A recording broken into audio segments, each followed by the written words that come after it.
thought guys came out, had a good work day, third down situations, a little 2 minute early to start practice, trying to once again push as much speed on speed as we can.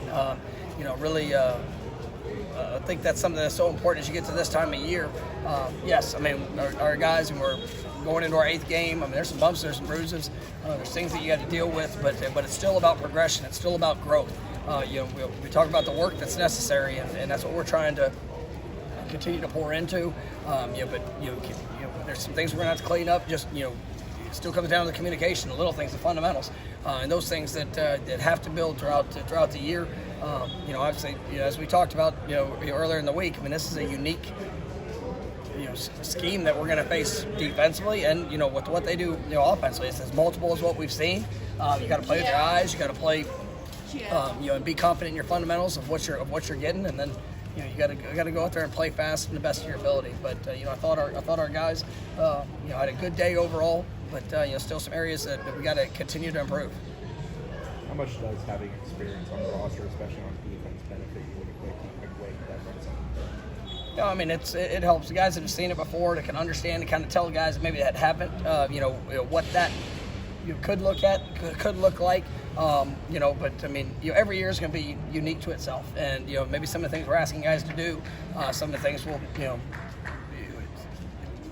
be unique to this year, and so ultimately, that's always a part of it. But it does help to have some experience in guys that have at least gone through and faced a little bit of this offense.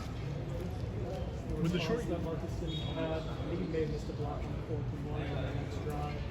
Came back, a couple of receptions. He's pretty good to have. Yeah, I mean, it's that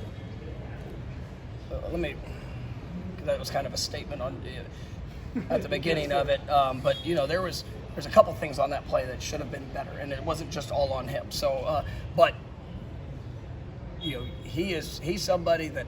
I'm seeing growth. I'm seeing steps. We tend to forget with Marquise, coming out of high school, he played 1 year of football. And the first year here, he was unavailable. just to be able to do really anything physically. And you sit there and you go through, his growth, the production of what he's brought. His brightest days are in front of him. And I try to push him really hard because I just believe so much in what he can become. But you see the response, and I thought he played harder than what he's played, just in blocking and a couple good catches, a couple impact plays, and so I like the progression I'm seeing, but you still want more.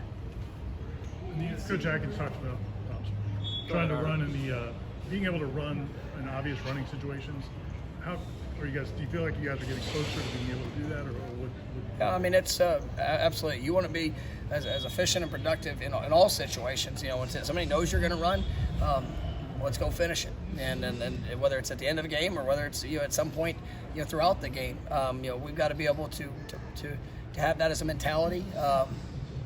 That look, we're gonna go get it, and that's something we're still working on. You get different looks, you get different things that you gotta improve upon. And there's times that we, as coaches, we played a lot of multiple teams, and there's some times that you'll have a play call, and I'll sit back and I'm like, man, how many times did we rep this? Did we give them the foundation to be able to go execute at the best of their ability with the number of reps in practice? Now, I'm not a fortune teller. I can't always see what somebody's going to do. But we can anticipate a lot of different looks, and there's things, whether it's individual rep, make sure we're talking through it on video. But then there's also times where I feel like guys are. You got to go out there and you got to trust it. You got to trust it in the moment, and it's all a great balance. But we absolutely want to be able to take control in situations where somebody knows we're going to run, and hey, listen, we're coming to run. So it's something that is important for our growth. You see how much time you spend on special teams every day out of your practice. How validating is it seeing how many different ways that's shown up in success this season? No, I mean, it's a foundation of one of the foundations of our program, and we talk about that. I think Coach JP does a wonderful job, and how he attacks, but how he also builds a system for our guys. And I'm going to be in every special teams meeting there is. I think that our guys understand the importance from the top down of what that's going to be, how we teach the technique, the fundamentals. there's a lot of buy-in around this program because the guys have seen the impact, they've seen the difference, and you look into this year, and it's been very positive for us. And I'm telling you, there's still so many times that you look back already in this up to this part of the year, and like, man, we could have been so much better. And so there's still ultimate growth that's necessary. But I'm really proud of our guys and just their confidence in what we ask them to do. Because if you want it to be good, you got to invest in it. And I think we do when it comes to the work and practice, and obviously the way our guys they implement that into each game. Have you been frustrated with the 2-minute, 1-minute drills at the end of the first half? Just you've been very good on offense overall, but like those situations, maybe the last few weeks, I feel like you've gotten the ball in the final minute a few times and not been able to get down to where you want to go. Yeah, you want to be able to consistently execute down. We've had this last week. I thought we moved the ball well, but then obviously there was a play that's been what showed up. Is we've been able to move, we've been able to do some good things, but we've got to be more consistent. So yes, anytime we don't score, it frustrates me. But on the flip side of it, I don't feel like it's something that's restricting us. We just because there's also some situational things that we need to be aware of that like this last game. Obviously we wanted to make sure that we gave ourselves a chance. Duke was getting the ball coming out. Obviously, there's some other factors that we don't want to take a chance of throwing into something that could have been a negative play that allow another possession. And I think it's basically the same thing. I think at Virginia Tech we took a first play negative, which never want to do, and so we were a little bit more. Reserved in what we were in our attack. So yes, we need to not give up the negative plays in those situations, and if we'll do that, I think we'll be much better. With the recent news with Michigan sign stealing, is that something you guys are worried about, and how do you guys safeguard from that potentially being a problem? Well, I think when you sit there and you look at sign stealing within games, that has been forever. Like that is back when the people started going no huddle, people started staying, spreading out and communicating everything from the sideline. People look at the sideline, and if you consistently do this and then you run the same play every time, and that's it, somebody's going to pick up on it, just like a normal tendency. It's our job. We have a very elaborate way of how we communicate. Now, accusations of people going and watching games, well, that's just it's an unethical thing. It's against all parts of the rules of what's stated. So that's I can't defend it. If somebody chooses to come and watch our games, that's you can't defend it. You do all the things that you can control within the game, but ultimately it's the same deal when it comes to all of it. You can't I guess keep somebody from doing that other than what the rules are in place.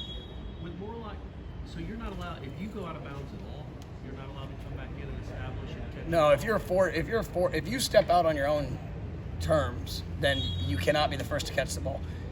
But if you're pushed out, that was my question, I would say. But they reviewed it still.